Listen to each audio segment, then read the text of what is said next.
Hello and welcome to study point. तो दोस्तों आज प्राचीन भारत का इतिहास का प्रैक्टिस सेट नंबर 2 है। 2 लेके आया हूँ एंशिएंट हिस्ट्री का प्रैक्टिस सेट नंबर। तो इससे पहले वाला अगर सेट आपने नहीं देखा तो चैनल के प्लेलिस्ट में जाएं और एंशिएंट हिस्ट्री के नाम से प्लेलिस्ट बना हुआ है, तो आप पहला वाला सेट भी देख लें। तो चलिए शुरू करते हैं आज का सेट नंबर 2। तो पहला क्वेश्चन है हमारा, आधुनिक भारत की लिपियों में से कौन सी शारदा लिपि से अवतरित है? तो कौन सी शारदा लिपि से अवतरित है? तो ये गुरुमुखी, डोगरी और सिंधी, ये तीनों लिपि जो है शारदा लिपि से अवतरित है। तो आंसर होगा 1 2 3, option D 1 2 3। Next question number 2 है हमारा, एक पत्थर के शिलालेख में अशोक ने कर के बारे में बताया है, वह शिलालेख कौन सा है? तो किस शिलालेख में अशोक ने बताया कर के बारे में? तो ये बताया है रुम्मिंडी स्तंभ शिलालेख, ऑप्शन सी रुम्मिंडी स्तंभ शिलालेख में। नेक्स्ट क्वेश्चन नंबर 3 है, पुष्पमित्र शुंग का उत्तराधिकारी कौन हुआ? तो पुष्पमित्र शुंग का उत्तराधिकारी अग्निमित्र हुआ, ऑप्शन ए। नेक्स्ट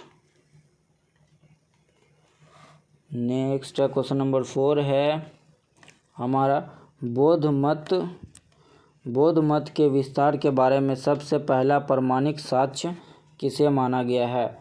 सबसे पहला प्रामाणिक साक्ष्य माना गया अशोक के शिलालेख को। बौद्ध मत के विस्तार के बारे में सबसे पहला प्रामाणिक साक्ष्य अशोक के शिलालेख को माना गया है। नेक्स्ट क्वेश्चन नंबर 5 है हमारा, भारत की किस जगह भूकंप का प्रथम प्रमाण मिलता है? तो भूकंप का प्रथम प्रमाण मिलता है भारत में कालीबंगा में।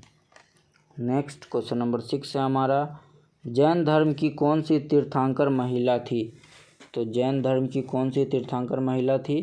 तो ये 19वीं तीर्थंकर जो थी जैन धर्म की, वो महिला थी, उनका नाम था मल्लीनाथ। जैन धर्म की महिला तीर्थंकर थी मल्लीनाथ।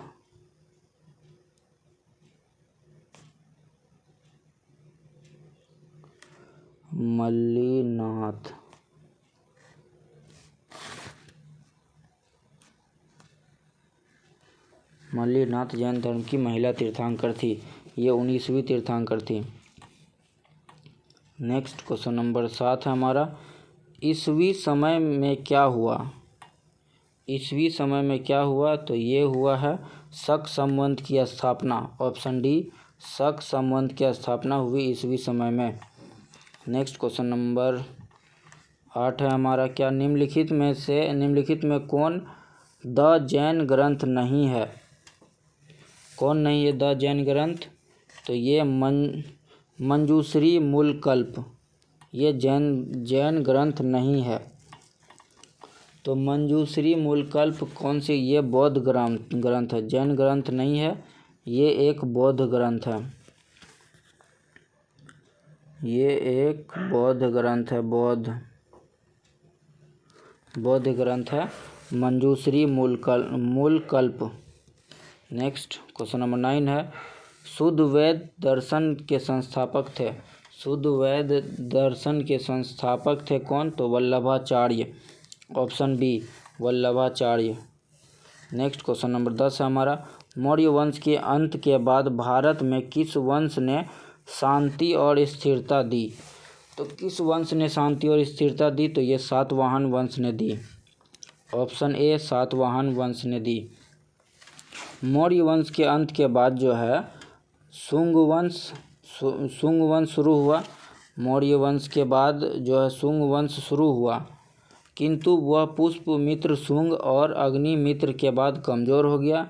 इसके जो शासक थे शुंग वंश के, पुष्पमित्र शुंग और अग्निमित्र के बाद जो है ये शासन कमज़ोर हो गया।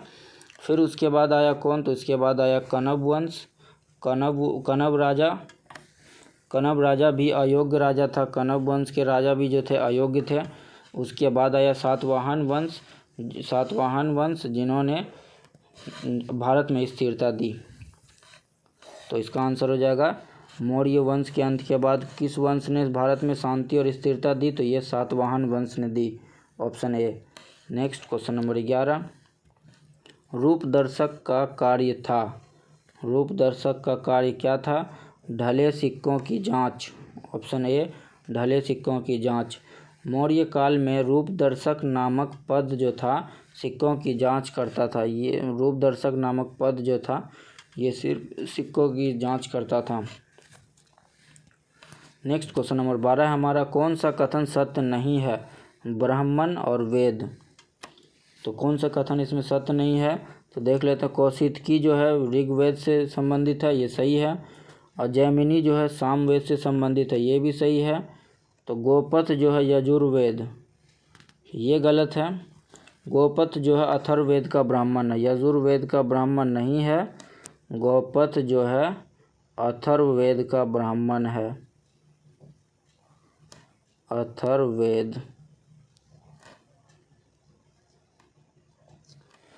अथर्ववेद सॉरी अथर्ववेद गलत हो गया।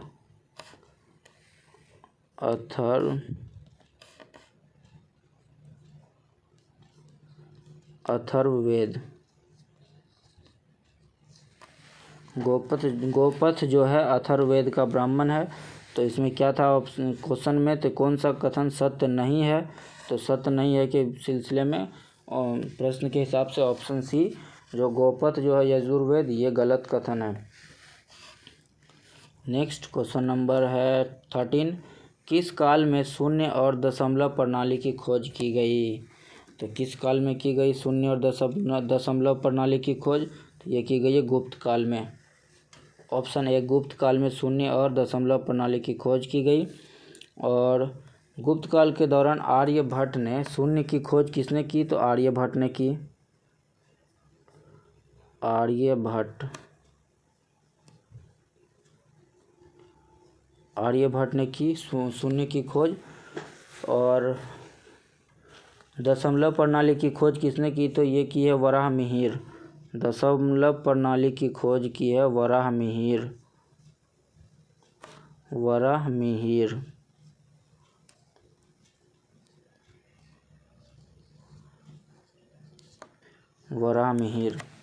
तो शून्य और दशमलव प्रणाली की खोज कब की गई थी? तो ये गुप्त काल में की गई थी, गुप्त काल में। और शून्य की खोज की आर्यभट्ट ने और दशमलव प्रणाली की खोज की वराहमिहिर ने। नेक्स्ट क्वेश्चन नंबर 14 है हमारा, सिंधु घाटी सभ्यता में मनके बनाने के कारखाने कहाँ मिले हैं? तो सिंधु घाटी सभ्यता में मनके बनाने के कारखाने चनहुद्रों में मिले हैं। ऑप्शन बी चनहुद्रों में मिले हैं। तो नेक्स्ट क्वेश्चन नंबर 15 है हमारा, निम्न में से कौन सा महाजनपद उत्तर पथ और दक्षिण पथ के बीच संगम का कार्य करता है? तो कौन सा महाजनपद करता है उत्तर पथ और दक्षिण पथ के बीच संगम का कार्य? तो ये करता है सूरसेन। ऑप्शन बी सूरसेन करता है। सूरसेन महाजनपद जो है वर्तमान पश्चिम उत्तर प्रदेश में है। उत्तर प्रदेश में था, जिसकी राजधानी जो है मथुरा थी। सूरसेन जो है ये वर्तमान पश्चिम उत्तर प्रदेश में था और जिसकी राजधानी मथुरा थी। नेक्स्ट क्वेश्चन नंबर 16 है हमारा, हर्ष ने विशाल बौद्ध मठ का निर्माण कहाँ करवाया था? तो हर्षवर्धन ने नालंदा में विशाल बौद्ध मठ का निर्माण करवाया था। नेक्स्ट क्वेश्चन नंबर 17 है हमारा, सभी भारतीय स्वतंत्र है और कोई भी दास नहीं है। मौर्य काल के बारे में यह कथन किसका था? किसने यह कथन दिया था कि सभी भारतीय स्वतंत्र है और कोई भी दास नहीं है? तो ये दिया था मेगास्थनीज ने। ऑप्शन ए मेगास्थनीज ने। और मेगास्थनीज जो है चंद्रगुप्त मौर्य के दरबार में राजदूत था, जिसे सेल्यूकस निकेटर ने नियुक्त किया था।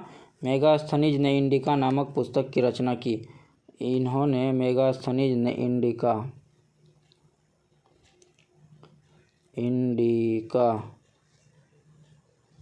इंडिका नामक पुस्तक की रचना की। नेक्स्ट क्वेश्चन नंबर 18 है, निम्न में सुदामा गुफा से कौन संबंधित है? तो सुदामा गुफा से कौन संबंधित है? तो अशोक संबंधित है। ऑप्शन ए सुदामा की गुफाएं बिहार में गया और जहानाबाद जिले की सीमा पर है। ये जो है सुदामा गुफा बिहार में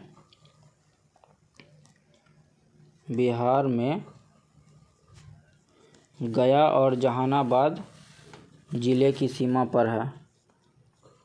गया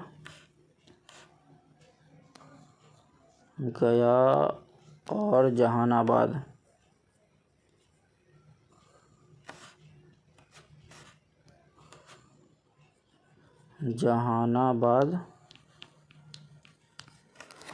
गया और जहानाबाद के ज़िले के सीमा पर है। इसका निर्माण अशोक ने करवाया था।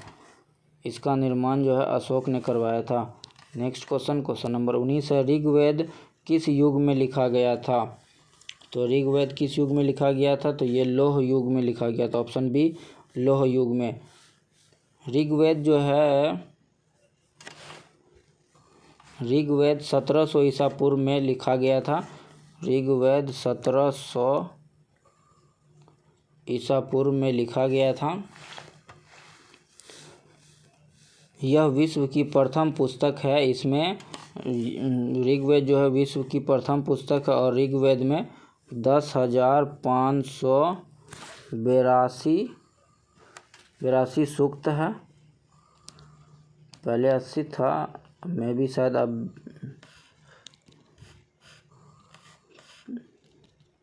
नहीं 10,580। ऋग्वेद में 10,580 सूक्त हैं जो 10वें मंडल में विभाजित है। जो 10वें मंडलों में विभाजित है। नेक्स्ट क्वेश्चन नंबर 20 है, कर्मकांडीय नीतिसार की रचना किस काल में हुई? तो किस काल में हुई कर्मकांडीय नीतिसार की रचना? तो ये हुई गुप्त वंश में। Option B. Next question number 21 है, फाहियान के भारत आने का क्या उद्देश्य था? तो फाहियान के भारत आने का उद्देश्य क्या था? तो ये था गौतम बुद्ध की शिक्षा का अध्ययन करना। ऑप्शन सी गौतम बुद्ध की शिक्षा का अध्ययन करना। नेक्स्ट नहीं फाहियान के आने का क्या था उद्देश्य? तो गौतम बुद्ध की शिक्षा का अध्ययन करना। यह फाहियान जो है गुप्त सम्राट चंद्रगुप्त विक्रमादित्य के शासनकाल में आया था। चंद्रगुप्त विक्रमादित्य के शासनकाल में आया था फाहियान। नेक्स्ट क्वेश्चन नंबर 22 है, राजा प्रसेनजीत गौतम बुद्ध के समकालीन थे, वो कहाँ के राजा थे? तो राजा प्रसेनजीत कहाँ के राजा थे? तो ये थे कौशल के राजा। कौशल, और कौशल की राजधानी कहाँ थी? Shravasti.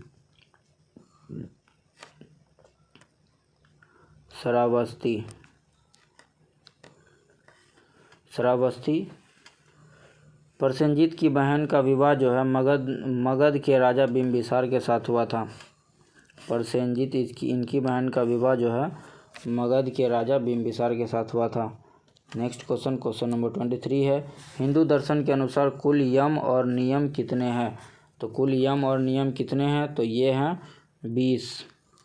Option D 20। Next question number 24 है, विक्रमशिला विश्वविद्यालय की स्थापना किसने की थी? विक्रमशिला विश्वविद्यालय की स्थापना धर्मपाल ने की थी। ऑप्शन सी धर्मपाल ने की थी। नेक्स्ट क्वेश्चन नंबर 25 है हमारा। 25 क्या है? गोदावरी किस देश में है? तो ये श्रीलंका में है। ऑप्शन बी श्रीलंका में। गोदावरी जो है दक्षिण श्रीलंका का एक ऐतिहासिक बंदरगाह है। ये जो है दक्षिण श्रीलंका का एक ऐतिहासिक बंदरगाह है।